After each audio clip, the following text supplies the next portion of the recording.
دیکھے گا، تین کام جو کرے گا کبھی ذلت نہ دیکھے گا، جو جھوٹ بولتا ہے، جو ظلم کرتا ہے، جو دھوکہ دیتا ہے، جو جھوٹ بولتی ہے، جو ظلم کرتی ہے، جو دھوکہ دیتی ہے، عزت کے خواب دیکھنے چھوڑ دے، ذلت مقدر ہے اس جہان میں اس جہان میں،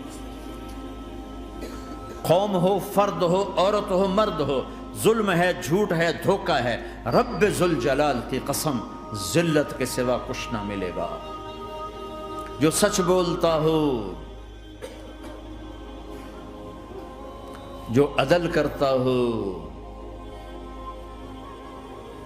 جو دیانتدار ہو، اس کے لیے عزت مقدر ہو گئی، ہو گئی، ہو گئی۔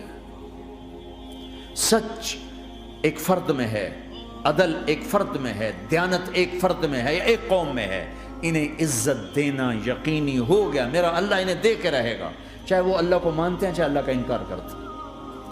آگے آخرت کا مسئلہ الگ ہے، یہاں قوم، فرد، قبیلہ، کوئی مذہب، پتھر کا پجاری، آگ کا پجاری، سچ بولتا ہے، ظلم نہیں کرتا، دیانتدار ہے، اللہ کی قسم اللہ اسے عزت کی زندگی دے گا۔ رات کا تہجد گزار، دن کا روزے دار، کہیں ظلم کرتا ہے، کہیں جھوٹ بولتا ہے، کہیں دھوکہ دیتا ہے، ذلت اس کے ماتھے پہ لکھ دی جائے گی، اور موت کے بعد کی ذلت بھی ساتھ اٹھے گی۔ تو اللہ کو راضی کرو، کیسے؟ کبیرہ گناہوں سے بچ کر، اس کے سامنے سر جھکا کر۔ دوسرا کام، اللہ کے بندوں کے ساتھ معاملہ کرو۔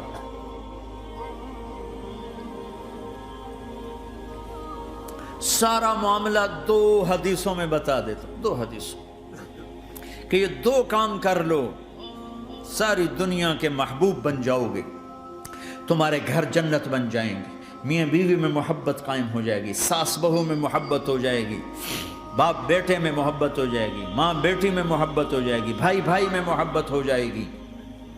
دو کام کر، ان دو میں سب کچھ چھپا ہوا ہے۔ میرے نبی نے فرمایا، معاذ الا انبئک بملاک ھذا کلہ، پوری حدیث۔ معاذ بن جبل نے کہا، یا رسول اللہ، کچھ جنت کے جانے کا راستہ تو بتائیں، جنت میں جانے کا راستہ تو بتائیں۔ انبئنی بعمل یدخلنی الجنہ، صاحب نے کہا، سألت عن امر عظیم، بہت بڑی باتوں نے پوچھی ہے۔ تقیم الصلاة المکتوبہ، تؤدی الصلاة المفروضہ، وتصوم رمضان، وتحج البیت۔ معاذ، نماز پڑھنا، روزہ رکھنا، زکوٰۃ دینا اور حج کرنا۔ پھر آپ نے فرمایا، ان شئت انبأتک بابواب الجنۃ، اب اگر تو چاہے تو کچھ اور بتاؤں، جنت کے دروازے بتاؤں؟ کہ جی بتائیں۔ کہ الصوم جنہ، روزہ جہنم اور تیرے درمیان بیچ میں رکاوٹ بن جائے گا۔ الصدقۃ تطفئ الخطیہ، چھپ چھپ کے اللہ کے نام پہ دینا تیرے گناہوں کو دھو دے گا، پاک کر دے گا۔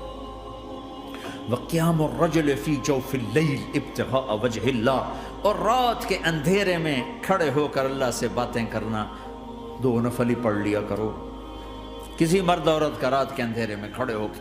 پھر آپ نے کہا، معاذ الا انبئک براس الامر وعمودہ وذروۃ سنامہ وبملاک ھذا کلہ، اے معاذ میں تمہیں اب سارے دین کا خلاصہ بتاؤں، سارے دین کا سرا بتاؤں، ستون بتاؤں، ایک روایت کے مطابق ستون بتاؤں، آخری چیز بتاؤں، آخری چیز بتاؤں؟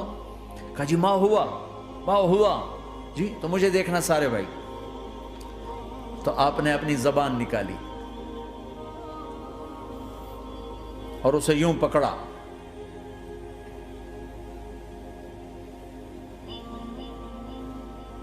معاذ کف ھذا، معاذ اپنی زبان پہ قابو پا جا، یہ میری پوری شریعت ہے، یہ پورا دین ہے۔ یہ کس کو سمجھایا ہے؟ معاذ کو۔ کیسے سمجھایا؟ جیسے چھوٹے بچے کو سمجھاتے ہیں، ایکشن کر کے۔ صرف اتنا بھی تو کافی تھا، بھائی زبان کی احتیاط کیا کرو، ایسے سمجھایا جیسے چھوٹا بچہ۔ کیوں؟ کہ مشکل ترین کام ہے، 22 ویلر ٹرالے کو بریک لگانا آسان ہے، یہ 2 انچ کی زبان کو بریک لگاتے ہوئے سارے بریک فیل ہو جاتے ہیں۔ اور جتنا آج گھروں میں فساد ہے اس کے پیچھے یہ زبان ہے۔ اور یہ کون ہے جس کو معصوم بچے کی طرح سمجھایا ہے؟ معاذ بن جبل۔ اور معاذ بن جبل کون ہے؟ میرے نبی نے کہا قیامت کے دن میری امت کے علماء کا جھنڈا معاذ کے ہاتھ میں ہوگا۔ اور یہ کون ہے؟ میں پچھلے مئی میں گیا ہوں، یہ مئی جو گزرا ہے، اردن ہمارا اجتماع تھا تبلیغ کا، میں وہاں گیا، عمان میں آگے اربد گئے، اربد سے 18 کلومیٹر 20 کلومیٹر آگے حضرت معاذ کا مقبرہ ہے، باپ بیٹا دونوں وہاں دفن ہیں۔ حضرت عمر کے زمانے میں انتقال ہوا، جب میں اندر گیا تو اوپر لکھا ہوا تھا تاریخ وفات 18 ہجری، اور اب ہے 1435 ہجری۔ 1417 سال اس آدمی کو دنیا سے گئے ہوئے ہو چکے ہیں۔ جب میں مقبرے میں داخل ہوا، کمرے میں جس میں قبر تھی، سارے کمرے میں خوشبو ہی خوشبو۔ قبر پر 2-4 چادریں پڑی تھیں، مجھے خیال آیا کہ میرے خیال ہے یہ چادروں پہ خوشبو لگی ہوئی ہے، وہ خوشبو آ رہی۔ اس وقت میں فاتحہ پڑھ کے واپس چلا گیا، جا کے نماز پڑھی، مسجد قریب تھی، مغرب کی نماز پڑھ کے پھر دوبارہ آیا، پھر میں کھڑا ہو کے سوچ رہا ہوں یہ کیسی خوشبو ہے۔ تو ایک آدمی میرے پاس کھڑا تھا، میں وہ ایسے کر کے نا چادریں سونگنے کی، شاید یہ چادروں میں خوشبو لگی ہوئی ہے۔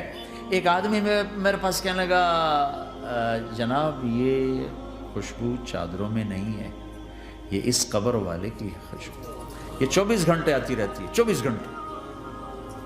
پھر میں نے فزیکلی ایک ایک چادر کو سونگا، کسی ایک چادر میں کوئی خوشبو نہیں تھی۔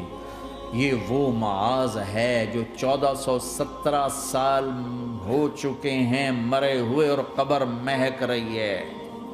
میں سنی سنائی نہیں بتا رہا، آنکھوں دیکھا بتا رہا ہوں، خود گیا ہوں، خود یہ مئی جو گزرا ہے۔ ان کو ایسے بتا جو چھوٹے بچے کو، معاذ زبان پہ قابو رکھنا۔ اب زبان پہ قابو آ گیا تو میاں بیوی کی لڑائی ختم۔ اگر یہ تو ہو نہیں سکتا کہ اونچ نیچ نہ ہو، کبھی خامن تیز ہوگا تو بیوی زبان پہ قابو پا لے، کبھی بیوی تیز ہوگی خامن زبان پہ قابو پا لے۔ اگر دونوں ہی سیکھ گئے تو ان کا گھر جنت بن جائے گا۔ کبھی ساس اکھڑے گی تو بہو چپ کر جائے، کبھی بہو اکھڑے گی تو ساس چپ کر جائے، کبھی باپ اکھڑے گا تو بیٹا چپ کر جائے، کبھی بیٹا اکھڑے گا تو باپ چپ کر جائے، دعویٰ نہ کرے کہ میں باپ ہوں میرے آگے بولتا ہے۔ انسان انسان ہے، خطا ہوتی ہے۔ اگر آپ بھائی یہ پیچھے نیچے مستورات بھی ہیں، اپنی زبان پہ قابو پانا سیکھ لیں۔ کسی کو دکھ دینے والا بول نہ بولے۔ المسلم من سلم المسلمون من لسانہ و یدہ، آپ نے فرمایا مسلمان ہے ہی وہ